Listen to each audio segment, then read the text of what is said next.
Easy math with Miss Easley. Easy math with Miss Easley. Easy math with Miss Easley.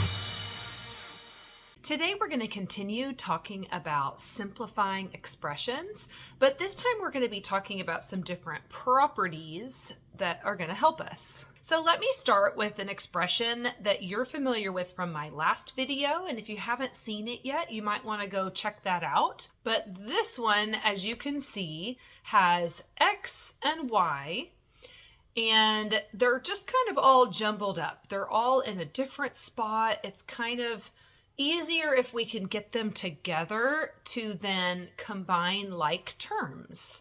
So what I like to do is rearrange them and get all the X's together, all the Y's together, and that actually has a name. It's called the commutative property. And all it states is that, in this case, we can rearrange things as we add, and we still get the same answer. So I'll use an easy example with no variables, like, what is 2 plus 3? You got it, 5. And then if I change the place, if I use the commutative property of addition, what is 3 plus 2?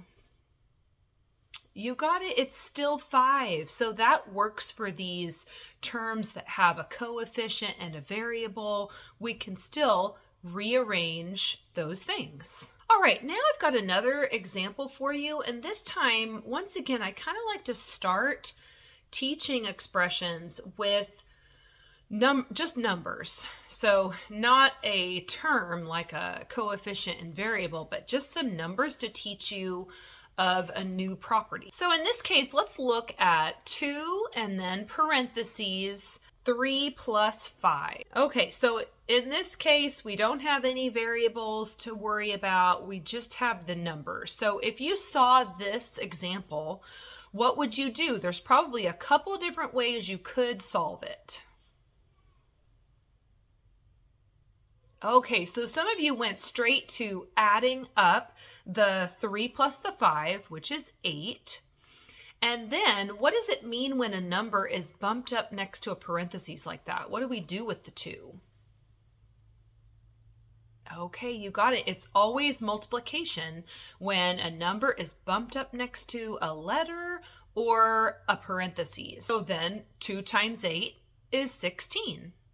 Okay, another way you could solve it, and this is what I'm going to focus on, is where you take that 2 and you multiply it by the first number, and then you multiply it by the second number, and then you add them together since there's a plus sign inside the parentheses. So let's do that. So, and I can rewrite it 2 times 3 plus 2 times 5. So we can kind of break it up into 2 parts. And let's see if we get the same answer that way. Okay, 2 times 3 is 6. 2 times 5 is 10. And then 6 plus 10, yay, is 16. Same answer. And this second way, we're going to be using that when we have variables or letters. So let me show you another example. So if I have 3 outside the parentheses and inside x plus 2, the reason why I like doing the second way is because we really can't do anything inside the parentheses right now. We can't, x is unknown, so we can't do x plus 2. So we need to use that other method. So let's write it a different way. So we could do 3 times x plus 3 times 2. And then to simplify it a little further, we can call that just 3x. Remember, if a number is bumped up next to a letter, it means to multiply. And then 3 times 2 is 6. So we can call this 3x plus 6. That's the most simple form of that expression. And that property, or that thing that we just did, is called the distributive property. Can you think of why it might be called distributive? Okay, so some of you may have heard that word before. It's okay if you haven't, but to distribute is to, like take something and give it to someone, let's say. So it's like we're taking that number outside the parentheses and we're multiplying it by the first number, multiplying it by the second number. So we're distributing it to two different places in this case. Okay, so now I think we're ready to move over to the whiteboard, practice with some more examples.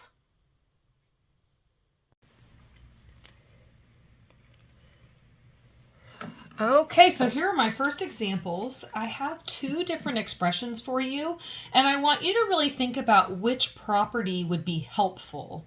So let's start with this one. What property would be helpful for us to simplify this expression? Okay, it's called commutative. We can move things around and it will still have the same value, but it will help us get the like terms together. So I'm going to move all the A's together. We're still adding them, even though we're moving them around a little bit. That doesn't change the fact that they're still going to be added together. Okay, now I want you to pause the video and continue to simplify this expression. And if you need any more help with this, I have a video.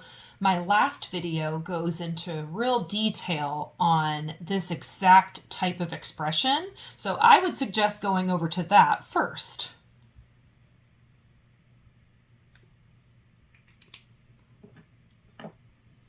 Okay, let's see how you did. So 2a plus 3a is 5a, and then this one is just 1a. It doesn't really need a 1 right here. I mean, if you wanted to add 1 in, you could, but it's just, to me, it looks like, oh, it's 1a, right? So that would be 6a altogether. Okay, and then you probably added up the b's. 7 plus this 1 is 8b. Okay, and that's as far as we can simplify it. There is no other, like terms that we can combine, so we are done with that one. Okay, let's take a look at this next one. So what property do you think would help us on this one? Okay, I think you're noticing that it doesn't look like this expression. There's no like terms with the x, there's no other x's to combine. So in this one, the distributive property could help us because, and sometimes I like to draw the distributive property like this. So I'm distributing it here and here. Okay, so we can draw it or write it like this. So 6. What operation does this mean when there's no, when it's just bumped up next to a parentheses and there's no operation? You remembered it's times 2x. And I think I'm going to change this because I don't like the look of when the variable is x. I'm going to put a dot there. Then it doesn't look as confusing. And then 6 times 5. Okay, can you continue? Pause this video, continue simplifying this expression. Let's see what we get.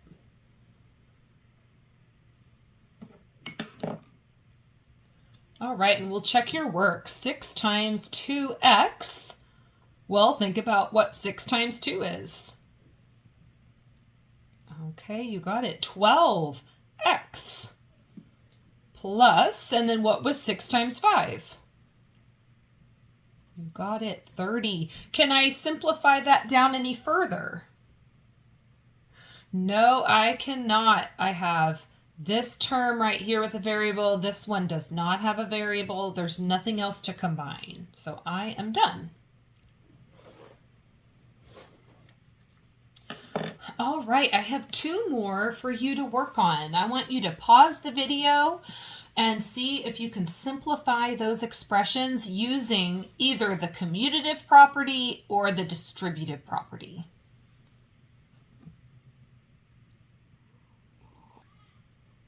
All right, let's check your work on this first one. So I'm going to use the commutative property to get everything next to each other.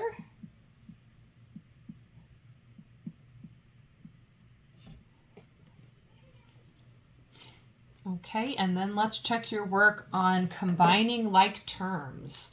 So if I combine these letters, I get 6, 7, 8, 9. 9K. And then is there anything to combine with the M? No, there's not. So I'm just going to leave that one alone there. And now it is in simplest form.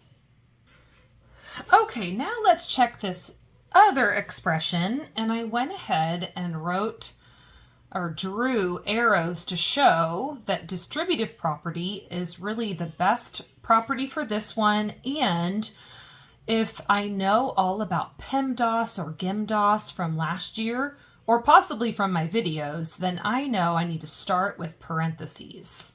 So I'm going to leave this 4 alone, and I'm going to work with this part of the expression. So I'm going to rewrite it 3 times x. And I always rewrite it because it's so easy to make a mistake and forget a step if I don't write everything down as I go. So 3 times 5. Okay, now if I'm following PEMDAS again or GEMDAS, then I know that I'm not done with the grouping yet, so I'd better leave that 4 alone again and continue with this. 3 times 5 is 15. Okay, and now what do you think? Is it in simplest form? And how do we tell if it's in simplest form or not?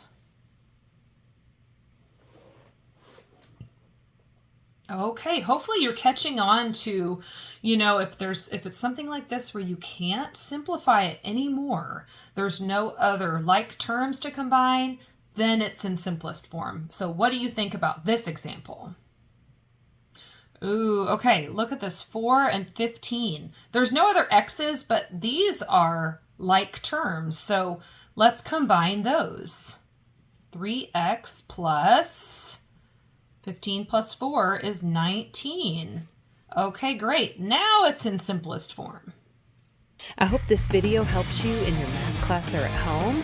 See you next time.